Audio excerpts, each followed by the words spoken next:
শেষমেশ আমার প্রিয় নবীজির কথাগুলো সত্যি হচ্ছে। আমার প্রিয় নবীজি বলে, শেষ জমানায় মানুষ ইসলাম থেকে সরে যাবে এবং ইসলামিক কর্মকাণ্ডগুলো তাদের থেকে ভালো লাগবে না। হ্যাঁ, বর্তমান যুগে সেটাই হচ্ছে। যেমন আপনারা ইসলামিক ভিডিও দেখেন, কিন্তু সেগুলো মানুষের কাছে শেয়ার করতে বললে আপনারা দান্দা বলেন। আরে ভাই, আমরা তো চাইলে অনেক ভিডিও করতে পারি, কিন্তু ইসলামিক ভিডিও কেন করি? আল্লাহ এবং আল্লাহ রাসূলকে পাওয়ার জন্য। হ্যাঁ, হয়তো আপনি সেটাকে দান্দা বলতে পারেন।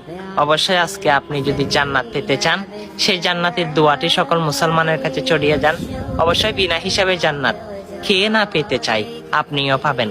আল্লাহুম্মা ইন্নী আসআলুকা জান্নাতা বিগয়রি হিসাব। হ্যাঁ, অবশ্যই অনেক ভিডিও শেয়ার করেন। আজকে শেয়ার করতে হয়তো আমি বলবো না, আপনার মনে যদি জজবা উঠে যায় ইসলামের প্রতি, তাহলে এই জান্নাতের দোয়াটা সকল মুসলমানের কাছে পৌঁছে দিই। ভিডিওটা কষ্ট না হলে শেয়ার করে দিই। আমিন।